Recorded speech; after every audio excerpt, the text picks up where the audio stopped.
کہ ان 4 عابدوں نے 80 سال تک، 80 برس تک بغیر کوئی وقفہ لیے اللہ تعالیٰ کی مسلسل عبادت کی، اور اس میں کوئی وقفہ نہیں لیا۔ تو صحابہ کرام رضوان اللہ علیہم مجمعین نے جب یہ بات سنی تو ان کو تعجب ہوا، اس اعتبار سے بھی کہ یہ جو امت ہے اس میں جو عمروں کا تناسب ہے وہ سابقہ امتوں کے مقابلے میں بہت کم ہے۔ ہاں، وہ ہزار سال کی جی ہاں، عمریں، یعنی اور 1000 سال تو ان کی تبلیغ تھی، حضرت اللہ نوح علیہ السلام کی تبلیغ 950 سال ہے۔ یعنی یہاں پہ انصاف کے تقاضے پر ایک انگلی اٹھتی ہے نا کہ جناب ہمیں زندگی کم ملی تو ہم کیا کریں؟ ہزاروں، جی۔ یعنی ہزاروں برس، ہزار نہیں ہزاروں برس۔ تو صحابہ کرام کو بڑا تعجب ہوا، تو اللہ رب العالمین نے ایک رات ایسی دے دی جو کہ 80 برس سے کہیں آگے، یعنی 83 برس 4 مہینے کی عبادت سے بالکل، زیادہ 1000 افضل مہینے ہے۔ کا حساب یہی ہے۔ ابھی آپ ذکر کر رہے تھے کہ اللہ رب العالمین 70 ماہوں سے زیادہ پیار کرتا ہے، لیکن یہ تو ایک مثال ہے، مثال ہے انسان کو وگرنہ سمجھانے کے لیے۔ یہ 1000 مہینے بھی ہیں۔ ہاں، اور پھر اس کے علاوہ ایک حدیث قدسی آتی ہے کہ اللہ رب العالمین فرماتا ہے کہ میرے بندے تو آسمان کے آفاق تک، کناروں تک گناہ بھر کر میرے پاس لائے اور مجھ سے معافی مانگے اور میں تجھے بخش دوں، ولا ابالی، اور مجھے اس کی کوئی پرواہ نہیں ہے۔ اور واہ۔ قرآن مجید میں ایک آیت بھی موجود ہے کہ جن لوگوں نے اپنے اوپر ظلم کر لیا، یعنی گناہ کر لیے، تو وہ مایوس نہ ہوں۔ قل یا عبادی الذین اسرفوا علی انفسہم لا تقنطوا من رحمت اللہ، اللہ، کہ اللہ کی رحمت سے مایوس نہیں ہوں، کیونکہ اللہ تمام گناہوں کو معاف کرنے والا ہے۔ واہ، اور یہ جو لیلۃ القدر کی عبادت ہے، جی، اس عبادت کی وجہ بھی یہی ہے کہ آپ صلی اللہ علیہ وسلم نے فرمایا من قام لیلۃ القدر ایمانا واحتسابا غفر له ما تقدم من ذنبہ، کہ جو ایمان کی حالت میں اور احتساب کو سامنے رکھتے ہوئے لیلۃ القدر کو عبادت کرے تو اس کے تمام گناہ معاف ہو جاتے ہیں۔ ماشاءاللہ۔ اب وہ 70 برس کے ہوں، 60 کے ہوں، جتنے بھی ہوں،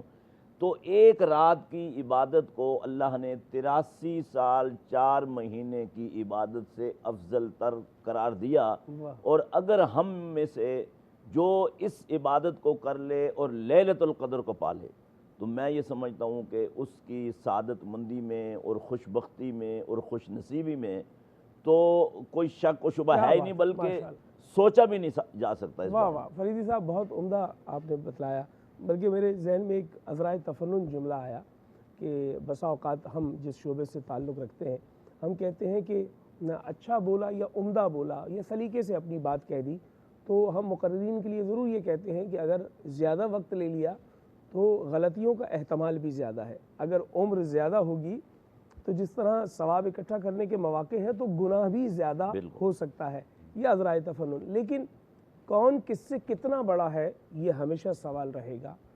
زمین کرۂ ارض سے سورج بڑا ہے، کتنا بڑا ہے؟ 2 گنا نہیں ہے، 1.5 گنا نہیں ہے، کئی ہزار گنا بڑا ہے۔ تو گویا یہ جو بڑا ہونا یا فضیلت ہے، اس میں یہ پیمانہ نہیں ہوگا کہ گنتی کا اگلا عدد استعمال کرنا ہے، اس میں کئی گنا بھی ہو سکتا ہے۔ اور رب تعالیٰ سمجھانے کے واسطے کہتا ہے 1000 مہینے، رب تعالیٰ سمجھانے کے واسطے کہتا ہے کہ 70 ماہوں سے زائد۔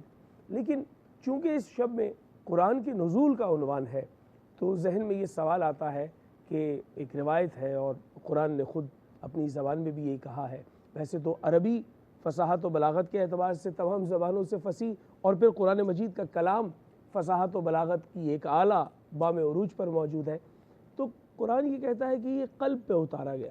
ذہن میں سوال آتا ہے نوجوانوں کے اور وہ جاننا چاہتے ہیں۔ طاہری صاحب آپ سے جاننا چاہیں گے، قبلہ علامہ صاحب، قلب پہ کیوں اترا یہ قرآن؟ ذہن کی یہ صلاحیت ہے کہ میں جو کہہ رہا ہوں وہ مجھے میرے حافظے میں محفوظ ہے، اور ذہن ہی یعنی دماغ ہی اسی کے ماتحت ہے تمام جو ہے وہ آپ کے جسم کے اعضاء، تو آپ چیزوں کو محفوظ بنا لیتے ہیں۔ تو ذہن پر کیوں نہیں اترا، دماغ پر کیوں نہیں اترا، قلب پہ کیوں اترا، قلب اطہر پہ؟ بہت ہی بہترین سوال ہے آپ کا کہ قرآن مجید جو ہے وہ پیغمبر گرامی کے قلب پر اترا ہے، یعنی اس کا مکان و محل نزول جو ہے وہ قلب رسول اعظم ہے۔ جی، نبی مکرم کا قلب مبارک ہے کہ جہاں یہ قرآن مجید نازل ہوا ہے؟ سب سے پہلے تو یہ ہے کہ یہ قرآن اگر پیغمبر کے قلب پہ نہ اترتا، کہیں اور اترتا تو کیا ہوتا؟ قرآن مجید خود کہتا ہے لو انزلنا ھذا القرآن علی جبل لرأیتہ خاشعا متصدعا من خشیۃ اللہ۔ واہ واہ واہ واہ واہ، اللہ کہتا ہے کہ اگر ہم اس قرآن کو لو انزلنا ھذا القرآن علی جبل، اگر ہم اس قرآن کو پہاڑ پر نازل کرتے تو آپ دیکھتے اور آپ مشاہدہ کرتے کہ وہ پہاڑ ریزے ریزے ہو جاتے۔ اللہ، یعنی قرآن مجید وہ متحمل نہیں تھے، وہ قرآن مجید کا تحمل کرنے کی ان میں قوت و طاقت نہیں تھی۔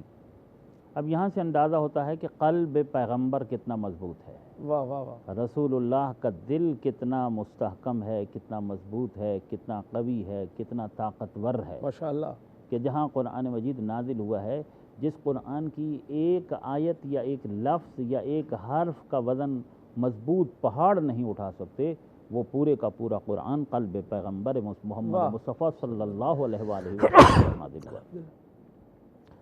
جب رسول اللہ کے دل پر، اچھا رسول اللہ کے دل پر قرآن نازل ہوا ہے، دل ہے نا، دل، قلب ایک لفظ استعمال ہوتا ہے قلب، اس سے مراد اگر ہم یہ لیں، میڈیکل سائنس سے اگر پوچھیں گے کہ قلب سے کیا مراد ہے، تو ہمارے سینے کے اندر ایک وہ دل، وہ شے کہ جو پمپنگ کرتی ہے اور پورے جسم کو جو خون پہنچاتی ہے، فشار خون کو جو ہے وہ خون، کنٹرول، تو وہ مراد ہوگا۔ لیکن جب ہم قرآن مجید کی طرف، احادیث پیغمبر کی طرف، ارشادات معصومین کی طرف رجوع کریں گے اور علمی دنیا میں جا کر ہم اس کی تحقیق کریں گے کہ قلب سے کیا مراد ہے، تو پھر قلب سے مراد ایک معنوی شے ہے، قلب سے مراد یہ دل نہیں ہے۔ قلب ایک معنوی حالت ہے، ایک معنوی کیفیت ہے جس کو بیان کیا گیا ہے، بلکہ کبھی کبھی انسان کی کل انسانیت کا احاطہ لفظ قلب سے کیا جاتا ہے، یعنی کل کا کل انسان جو ہے اپنے پورے سرمایہ انسانیت کے ساتھ اگر اس کو بیان کیا جائے تو اس کے لیے لفظ قلب استعمال ہوگا۔ واہ، اس میں دماغ بھی آ جاتا ہے، اس میں ذہن بھی آ جاتا ہے، اس میں حافظہ بھی آ جاتا ہے، اس میں اس کی بصارت بھی آ جاتی ہے، اس میں اس کی بصیرت بھی آ جاتی ہے، یعنی ساری اس میں اس کی سماعت بھی آ جاتی تمام ہے، صلاحیتیں اس میں اس کی عقل بھی آ جاتی ہے، اس میں اس کا فہم بھی آ جاتا ہے، اس میں اس کا ادراک بھی آ جاتا ہے، اس کے اندر یہ تمام چیزیں آ جاتی ہیں، تو قلب ان تمام چیزوں کا احاطہ کرتا ہے۔ یعنی قلب پیغمبر مضبوط ہے، اس کا کیا مطلب ہے کہ پیغمبر سماعت کے اعتبار سے بھی مضبوط ہیں، پیغمبر بصارت کے اعتبار سے بھی مضبوط ہیں، پیغمبر حافظے کے اعتبار سے بھی مضبوط ہیں، پیغمبر یاداشت کے اعتبار سے بھی مضبوط ہیں، یعنی ہر اعتبار سے پیغمبر کے اندر مضبوطی ہی مضبوطی پائی جاتی ہے۔ اور اس قرآن مجید کا تحمل صرف ذات پیغمبر ہی کر سکتی تھی، رسول اعظم ہی کر سکتے تھے، اس کے علاوہ دنیا میں اور کوئی چیز اس لائق نہیں تھی کہ جہاں یہ قرآن مجید نازل ہوتا۔ کیونکہ قرآن مجید نازل ہوا، کیا نازل ہوا؟ قرآن مجید جو نازل ہوا ہے تو کیا محض کچھ اوراق نازل ہوئے ہیں، کچھ الفاظ نازل ہوئے ہیں، کچھ کلمات اور کچھ جملات نازل ہوئے ہیں، کچھ عبارتیں نازل ہوئی ہیں؟ کیا نازل ہوا ہے؟ قرآن مجید میں پروردگار عالم نے جو نازل کیا ہے، قرآن ہے کیا؟ کیا ہے قرآن؟ ننزل من القرآن ما هو شفاء ورحمۃ للمؤمنین ولا یزید الظالمین الا خسارا۔ تو قرآن مجید کے اندر شفا ہے اور رحمت ہے مؤمنین کے لیے۔ قرآن کے نزول کا مقصد کیا ہے؟ کا شہر رمضان الذی انزل فیہ القرآن ھدی للناس، رمضان کے جس میں قرآن نازل کیا گیا، کیوں نازل کیا گیا؟ ھدی للناس، لوگوں کی ہدایت کے لیے۔ کیا بات، قرآن کے نزول کا مقصد لوگوں کی ہدایت ہے۔ قرآن مجید اپنی آیات میں کئی ایک مقامات پر اپنے مقصد نزول کو بیان کر رہا ہے کہ یہ نازل کس لیے ہوا ہے، لوگوں کی ہدایت کے لیے نازل ہوا ہے۔ اسی سورہ مبارکہ بقرہ کے آغاز میں قرآن مجید اپنے ہادی ہونے کا یوں اعلان کرتا ہے، الف لام میم ذالک الکتاب لا ریب فیہ ھدی للمتقین، یہ قرآن کے جس میں کسی قسم کا کوئی ریب نہیں ہے اور کوئی شک نہیں ہے، ھدی للمتقین، یہ ہدایت ہے متقین کے لیے۔ وہاں ھدی للناس کہا ہے، یہاں ھدی للمتقین کہا، وہاں بھی ہادی ہونے کا اعلان کیا ہے، یہاں پر بھی ہادی ہونے کا اعلان کیا ہے۔ تو قرآن مجید سامان ہدایت لے کر اترا ہے، یعنی سامان سعادت لے کر اترا ہے، یعنی انسان کی انسانیت کو محفوظ کرنے کا سامان لے کر اترا ہے۔ یعنی اس قرآن مجید کے اندر کیا ہے اس قرآن مجید کے اندر محاسن انسانی، مناقب انسانی، خصائل انسانی، اوصاف انسانی، محابد انسانی اور کمالات انسانی کی حفاظت کا سامان ہے۔ کیا بات! در حقیقت اصل میں پروردگار عالم نے انسان کی فطرت کے اندر سرمایہ انسانیت رکھا ہے، اور انسان کے لیے خوبی ہی خوبی ہے۔ لقد خلقنا الانسان فی احسن تقویم، پروردگار عالم نے انسان کو احسن تقویم پر خلق کیا ہے۔ تو جسے احسن تقویم پر خلق کیا ہے، بنیادی طور پر اس کی فطرت میں سب خوبیاں رکھی ہیں، سب اچھائیاں رکھی ہیں، سب بھلائیاں رکھی ہیں۔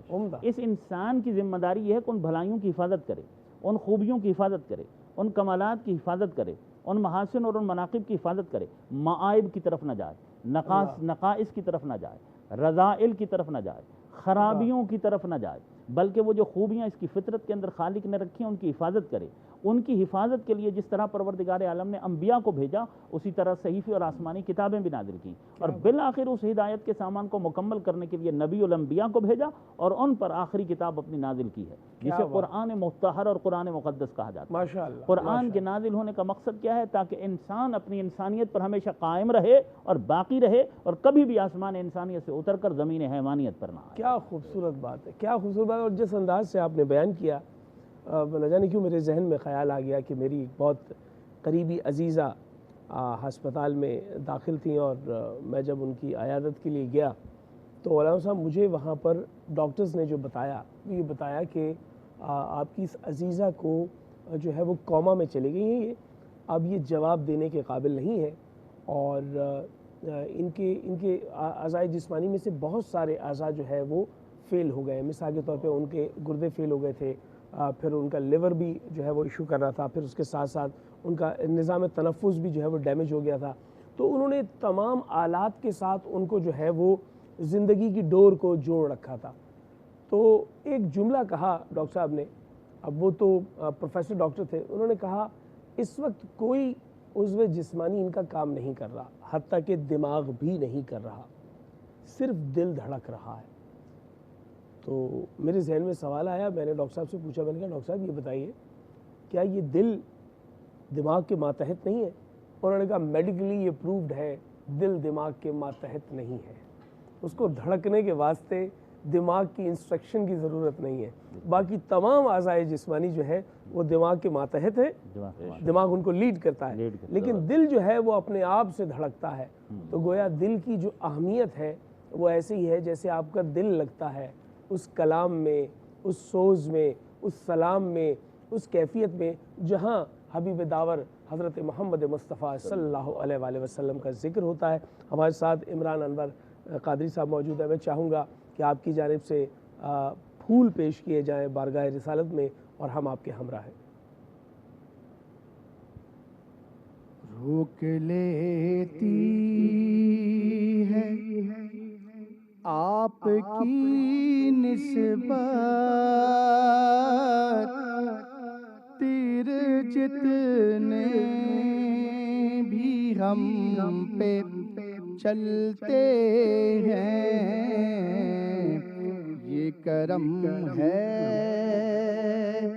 حضور کا ہم پر، آنے والے عذاب ٹلتے ہیں۔ اب ہمیں کیا کوئی گرائے گا، ہر سہارا گلے لگائے گا۔ ہم نے خود کو گرا دیا ہے وہاں، ہم نے خود کو گرا دیا ہے وہاں، ہم نے خود کو گرا دیا ہے وہاں، گرنے والے جہاں سنبھلتے ہیں، اور وہی بھرتے ہیں جھولیاں سب کی، وہ سمجھتے ہیں بولیاں سب کی آؤ بازار مصطفیٰ میں چلیں، کھوٹے سکے وہیں پہ چلتے ہیں، آؤ بازار مصطفیٰ کو چلیں، کھوٹے سکے وہیں پہ چلتے ہیں۔ اور ماشاءاللہ یہ تو ہر کوئی جانتا ہے کہ سرکار کی بارگاہ میں الحمدللہ وہ ان کی سنی جاتی ہے جن کی کوئی دنیا میں کہیں سنی نہیں جاتی۔ تو شاعر آخر میں کہہ رہے ہیں، اب ہمیں کیا کوئی گرائے گا، ہر سہارا گلے لگائے گا، ہم نے خود کو گرا دیا ہے وہاں، گرنے والے جہاں سنبھلتے ہیں، روک لیتی ہے آپ کی نسبت تیر جتنے بھی ہم پہ چلتے ہیں۔ کیا بات ہے عمران انوار قادری صاحب، آپ نے ایک کیفیت بنا دی ہے، ماشاءاللہ، آپ سلامت رہیں۔ اور یہ جو پاکستان کا قومی پرچم ہے، دراصل اس کی جو سبز رنگ کی علامت ہے وہ بھی گنبد خضرا سے مستعار ہے، اور پھر اس کے بعد یہ جو 5 ستاروں والا ستارہ آپ کو نظر آتا ہے پرچم میں، یہ بھی ارکان اسلام کی اور پنجتن پاک کی نمائندگی کرتا ہے۔ یہ چاند جو ہے وہ تاریخ اسلامی کا جو ایک بنیاد ہے چاند کے ساتھ جڑا ہوا، یہ اس کا حوالہ دیتا ہے۔ اور پھر اس کے بعد یہ پوری مجموعی طور پر اسلامی ریاست، نظریہ اسلام پر وجود میں آنے والی واحد ریاست، جس کا قیام بھی اسی شب کے آس پاس قریب میں جو ہے وہ عمل میں آیا۔ تو آج ہم پاکستان، یوم پاکستان کے عنوان سے بھی بات کریں گے۔ فریدی صاحب، میں جاننا چاہوں گا یہ بر صغیر پاک و ہند میں ایک الگ وطن کی ضرورت کیا تھی، اور دو قومی نظریے کی اساس کیا ہے، اور یہ پاکستان کا مطلب کیا، لا الہ الا اللہ، اس سے کیا مراد ہے؟ اعوذ باللہ من الشیطان الرجیم، بسم اللہ الرحمن الرحیم۔ من المؤمنین رجال صدقوا ما عاہدوا اللہ علیہ فمنہم من قضى نہبہ ومنہم من ينتظر وما بدلوا تبدیلا۔ میں یہ سمجھتا ہوں کہ بر صغیر میں جو تحریک قیام پاکستان کے لیے چلی، اور جسے ہم تحریک پاکستان کہتے ہیں، دنیا کی جتنی بھی قربانیوں کی تحریکیں ہیں، شاید یہ تحریک ان تمام تحریکوں پر حاوی ہے۔ واہ واہ۔ اور آپ نے تھوڑی دیر پہلے علامہ اقبال رحمۃ اللہ علیہ کا ذکر کیا۔ علامہ اقبال رحمۃ اللہ علیہ سے پہلے بر صغیر میں جو مسلمانوں پر مظالم تھے اور ان کے حقوق غصب کیے جا چکے تھے فرنگی استعمار کی طرف سے، تو اکثر و بیشتر جو ہمارے رہنما تھے، قائدین تھے، وہ ان حقوق کی بحالی کا بحیثیت اقلیت مطالبہ کرتے تھے۔ واہ، یعنی مطالبے کا فرق دیکھیں۔ جی، لیکن علامہ اقبال رحمۃ اللہ علیہ کے ذہن کو داد دینی چاہیے کہ پہلے علامہ اقبال رحمۃ اللہ علیہ نے فرمایا کہ جو کروڑوں کی تعداد میں ہوں وہ اقلیت کیسے ہو سکتے ہیں، وہ اکثریت ہیں۔ اور جن خطوں پر آج، جن علاقوں میں یہ پاکستان قائم ہے اور جن کو ہم پاکستان کہتے ہیں، جن صوبوں کو اور جن علاقوں کو، تو علامہ اقبال رحمۃ اللہ علیہ نے پہلے یہ سوچ اور فکر پیدا کی اور بتائی، جسے خواب کہا جاتا ہے، جسے ان کا تصور علامہ کہا اقبال جاتا ہے۔ رحمۃ اللہ علیہ کا خواب، بلکہ میں کہتا ہوں کہ علامہ اقبال رحمۃ اللہ علیہ کا خواب نہیں کہنا چاہیے، یہ پوری قوم کا خواب ہے، بلکہ امت مسلمہ کا خواب ہے۔ واہ واہ، جس کو تصور کے طور پہ پیش کر دیا۔ علامہ اقبال رحمۃ اللہ علیہ بنیادی طور پر ان کی جو سوچ اور فکر ہے، وہ ان کا جو مونوگرام ہے وہ شاہین ہے جی، اور جوش کردار ہے.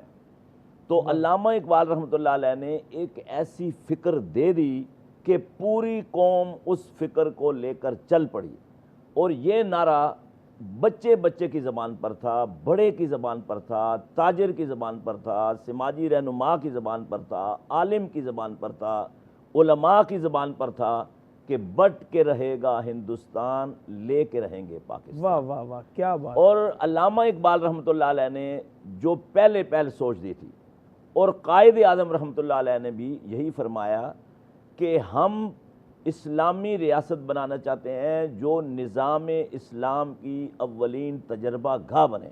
اور اس تجربہ گاہ کے لیے یہ نعرہ دیا گیا کہ پاکستان کا مطلب کیا، لا الہ الا اللہ، کہ پاکستان ایک ایسی ریاست ہوگی جس ریاست میں فرنگی استعمار کا حکم نہیں چلے گا، کسی سامراج کا حکم نہیں چلے گا، کسی طاقت اور قوت کا حکم نہیں چلے گا. وہاں حکم چلے گا تو صرف اللہ کا.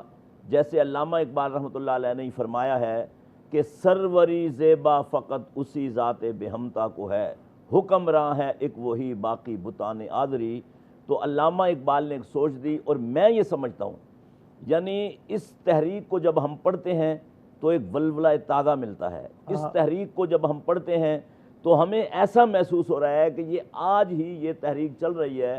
اور میں یہ سمجھتا ہوں کہ 20-25 لاکھ مقدس انسانوں کا جو لہو ہے، جو اس ریاست کے قیام اور اس کے بنانے کے لیے، اس کے معرض وجود میں لانے کے لیے بہا ہے، اس کی مثال دنیا میں نہیں ہے.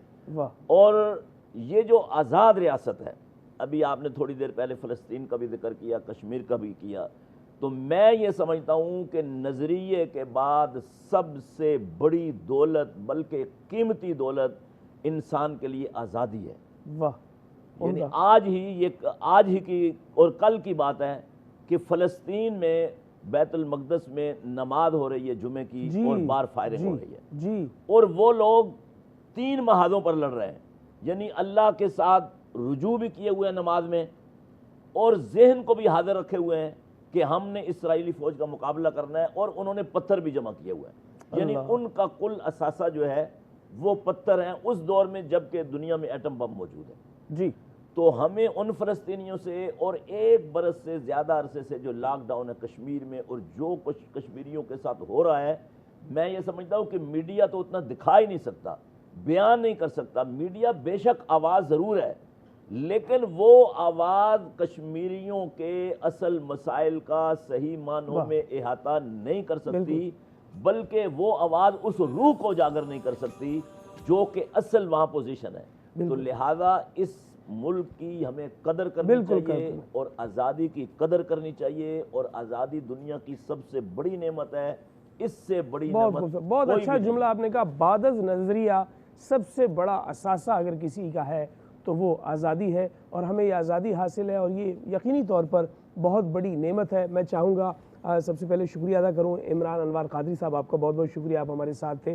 اور ہمارے ساتھ رانا عتیق الرحمان صاحب موجود ہیں. میں چاہوں گا 2 اشعار بارگاہ رسالت مآب میں عشق کے عنوان سے آپ کے پیش ہوں. اور ہم شکریہ ادا کرتے ہیں ان تمام مشاہیر کا، ان تمام ہمارے اکابرین کا جن کے سبب سے ہمیں یہ آزادی ملی، اور بے شک یہ اللہ کے فضل سے ہے اور رحمت للعالمین کی رحمت سے ہے. جی تم اپنا دامن بچھا کے مانگو، حضور دیں گے، ضرور دیں گے.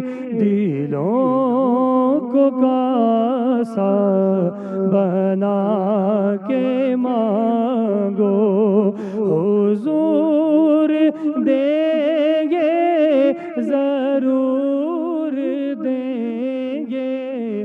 دلوں کو کاسا بنا.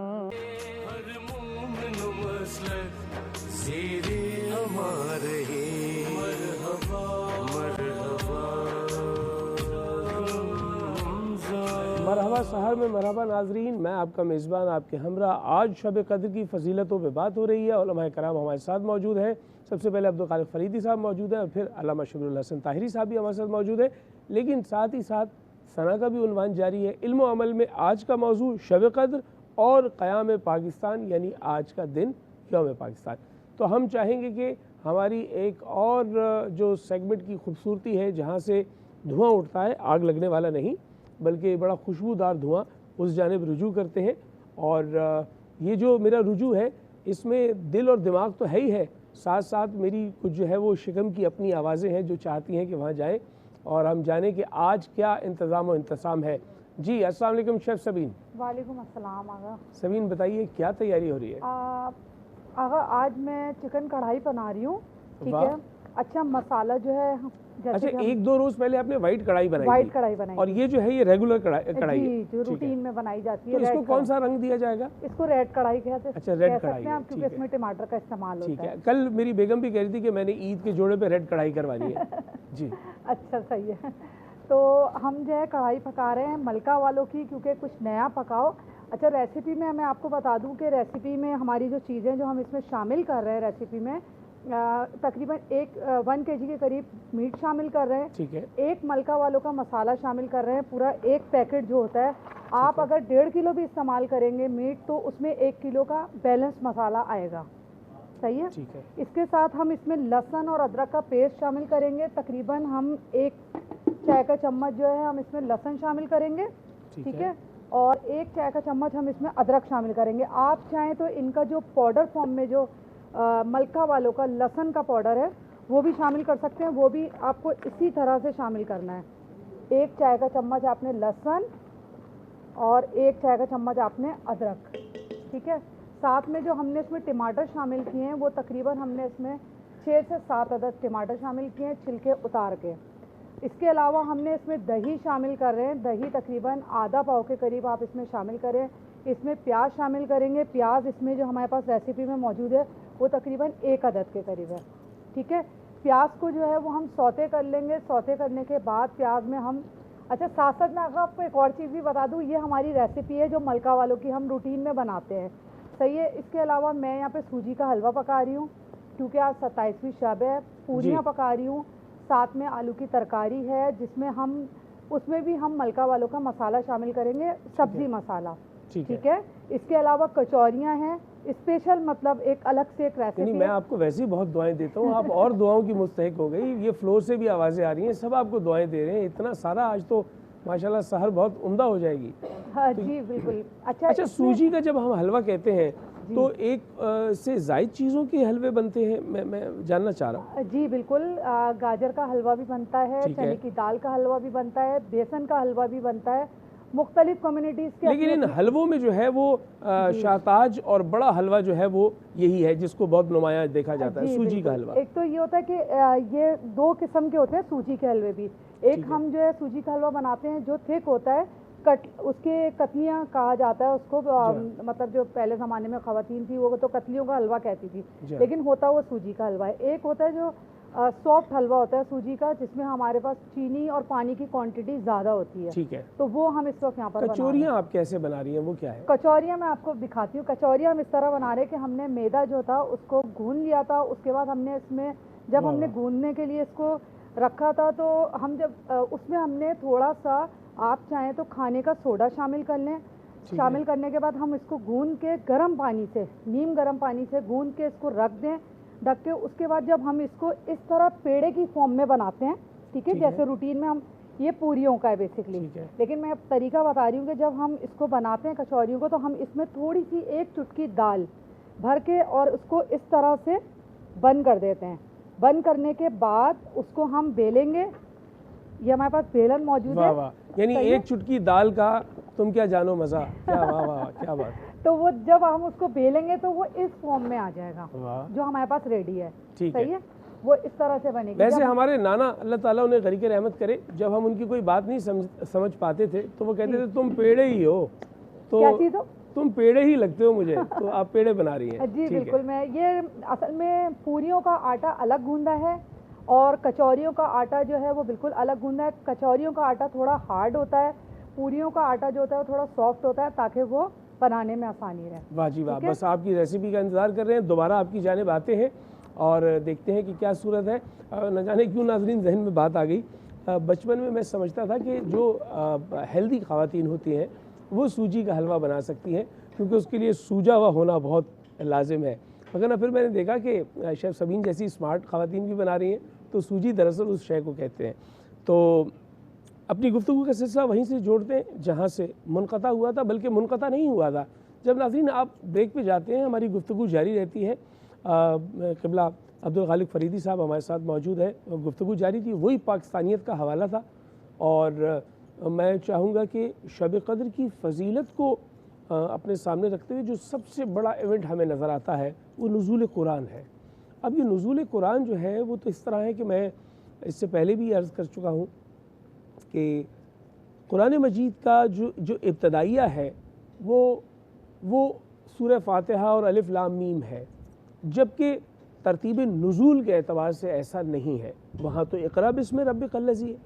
اسی طریقے سے جو قرآن مجید کا جو انتہا ہے وہ والناس پہ ہے، جبکہ آخری آیات جو نزول کے اعتبار سے ہیں وہ اس سے جدا گانہ ہے۔ تو یہ بتانے کا مقصد یہ ہے کہ قرآن کی دو ترتیبیں ہیں، ایک ترتیب نزول ہے اور ایک ترتیب توفیقی ہے۔ ترتیب توفیقی وہ ہے جو ہم نے اس کو ایک شکل میں صامت شکل میں آپ کے لیے جو ہے وہ تیار کر لیا، اور یقیناً اس میں بھی خدا کی فضل کے سوا یہ ہو نہیں سکتا تھا۔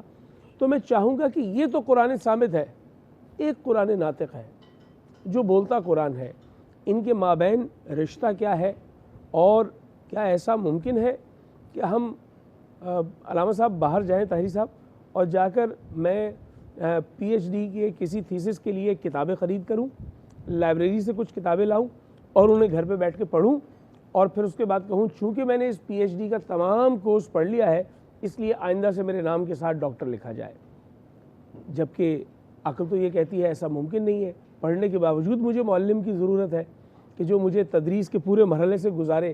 تو کیا ہے قرآن صامت اور کیا ہے قرآن ناطق؟ سبحان اللہ، بہت بہترین اور بہت خوبصورت سوال ہے آپ کا۔ اصل میں جس طرح عرض کر چکے ہیں ہم کہ قرآن مجید جو ہے، قرآن مجید کو اگر ہم دیکھیں تو ایک تو قرآن مجید انسانوں کی ہدایت کے لیے نازل ہوا، پیغمبر اکرم پر نازل ہوا ہے، اور یہ صبح قیامت تک تمام انسانوں کی ہدایت کے لیے نازل ہے۔ بے شک، یعنی نصاب انسانیت کی کامل اور مکمل کتاب ہے، کسی قسم کی اس میں کوئی کمی نہیں ہے۔ یعنی بے شک، ہر انسان کی، ہر دور و دہر کے اور ہر زمان و مکان کے ہر انسان کی مہد سے لحد تک کی تمام علمی و فکری و تربیتی ضرورتوں کو قرآن مجید پورا کرتا ہے، کیونکہ خود قرآن مجید کہتے ہیں لا رتب ولا یابس الا فی کتاب مبین، کہ کائنات کا ایسا کوئی خشک و تر نہیں ہے کہ جو اس کتاب مبین میں موجود نہ ہو۔ واہ واہ۔ ویسے بھی جب قرآن اسٹڈی کرنے والوں اور قرآن پر ریسرچ کرنے والوں نے اور قرآن مجید کے علوم میں غوطہ زنی کرنے والوں نے جب غور و خوض کیا اور قرآن کی گہرائی و گہرائی میں جب وہ گئے، تو انجینئرز نے پڑھا تو ان کا یہ تو انجینئرنگ کی کتاب ہے، ڈاکٹروں نے پڑھا تو ان کا طب کی کتاب ہے، سائنسدانوں نے پڑھا تو اس میں تو ساری سائنس ہے۔ اتنی وسعت ہے مطالب میں اور معانی اور مفاہیم میں۔ جو جس علم و فن کہا، جس سبجیکٹ کا ماہر تھا، اس نے قرآن مجید کو اپنے رخ سے دیکھا، اس کی ضرورت پوری ہوتی چلی گئی، اور اس نے سمجھا کہ شاید قرآن مجید اسی چیز کی کتاب ہے، جبکہ قرآن مجید تو تمام علوم کا مجموعہ ہے، اور اس کے اندر تمام تر علوم اور معارف اور حقائق موجود ہیں جو انسانی معاشروں کی ضرورت پوری کرتے ہیں۔ یعنی کل انسانی معاشروں کی علمی و فکری و تربیتی ضرورتوں کو قرآن مجید پورا کرتا ہے۔ اگر کوئی شخص قرآن مجید کو سمجھ لے اور اس کا علم حاصل کر لے تو اسے پھر کسی اور طرف جانے کی ضرورت نہیں ہے، اس کی تمام علمی و عقلی و فکری و تربیتی ضرورتیں یہیں سے پوری ہو جاتی ہیں۔ تو اب سوال ایک پیدا ہوتا ہے کہ جب یہ قرآن مجید یہ کہتا ہے کہ لا رتب ولا یابس الا فی کتاب مبین، کہ کائنات کا ایسا کوئی خشک و تر نہیں ہے کہ جو اس کتاب مبین میں موجود نہ ہو، تو اس کا مطلب ہے کہ زمین کی تمام چیزیں اور زمین کے تمام علوم قرآن میں موجود ہیں، آسمان کے تمام علوم قرآن مجید کے اندر موجود ہیں، ملائکہ کے، انبیاء کے، جن و انس کے، جمادات کے، نباتات کے، حیوانات کے، موجودات کے، مخلوقات کے، ارض و سما کے، ہوا و فضا کے، دشت و صحرا کے، اور کل کی کل کائنات کے، کل عالم افلاق کے، کل آفاق کے، کل کائنات کے تمام تر علوم و معارف و حقائق اس قرآن مجید کے سینے کے اندر موجود ہیں۔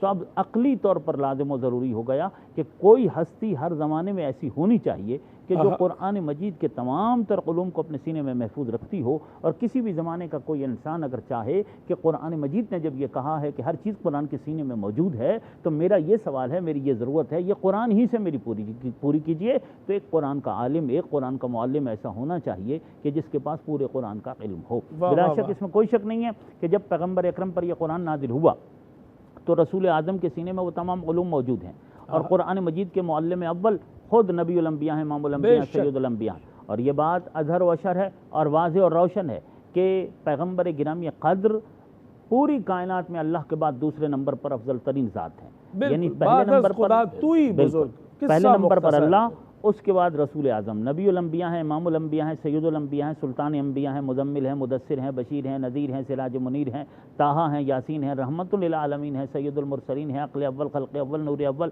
علم اول، وجود اول، وجہ تخلیق کون و مکان ہیں، باعث تخلیق ارض و سما ہیں، مصداق الاولاق لما خلقت الافلاق ہیں کہ اگر یہ نہ ہوتے تو کچھ بھی نہ ہوتا، نہ خالق زمین کا فرش بچھاتا، نہ آسمان کا شامیانہ لگاتا، نہ چاند کو چاندنی دیتا، نہ سورج کو روشنی دیتا، ہوا چلائی تو ان کے لیے، یہ ہوا، فضا، دشت، صحرا، بہتے ہوئے دریا، موجودات، مخلوقات اور کل کی کل کائنات، یہ افلاق پہ ستاروں کی سجاوٹ سب سرکار محمد مصطفیٰ صلی اللہ علیہ وآلہ وسلم کی نعل پاک کا صدقہ ہے۔ تو اس میں کوئی شک نہیں ہے کہ قرآن مجید کے معلم اول اور معلم کامل خود رسول اعظم ہے، لیکن عقلی طور پر نبی مکرم کے بعد بھی ایک ہستی کی ضرورت ہے، ایک تو ایسا ہونا چاہیے نا، کیونکہ دنیا میں بڑے بڑے مفتی، مفسر، قرآن کے عالم گزر گئے، لیکن ایسا کوئی عالم بھی کسی زمانے میں نہیں ہم دیکھتے کہ جو قرآن مجید، جو یہ کہہ سکے کہ میں قرآن مجید کے تمام علوم کو جس طرح قرآن کا دعویٰ ہے اس طرح میں جانتا ہوں، یا میں ہر سوال کا جواب قرآن سے پورا کر سکتا ہوں۔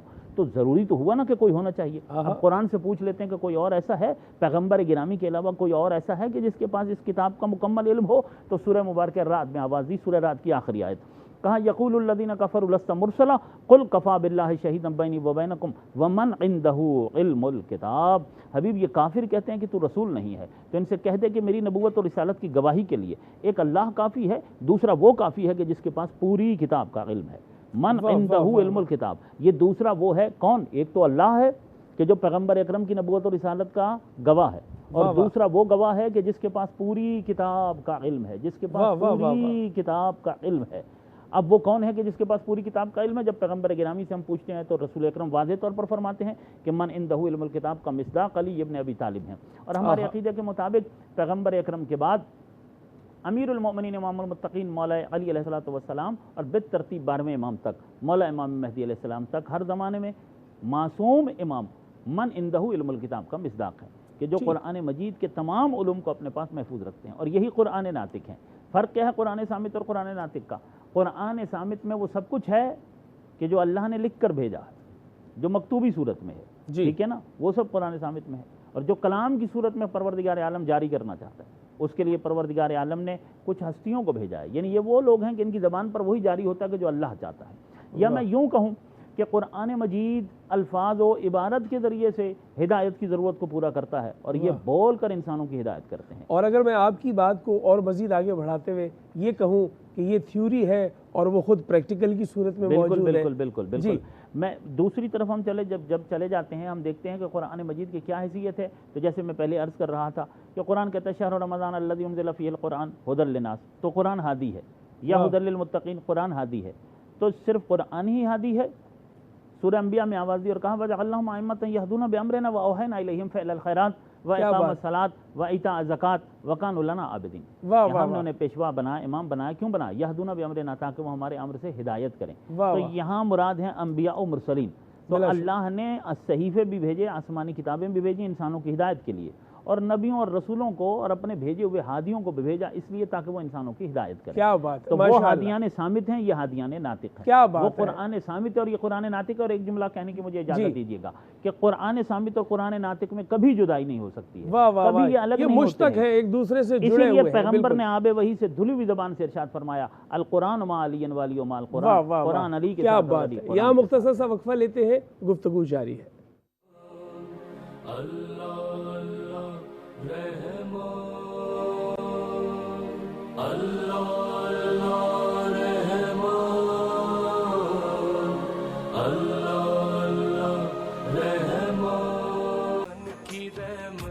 مہینہ رمضان ہے، قرآن کے اترنے کا مہینہ، مرحبا سحر میں مرحبا ناظرین، گفتگو جاری ہے، اور گفتگو دو بڑے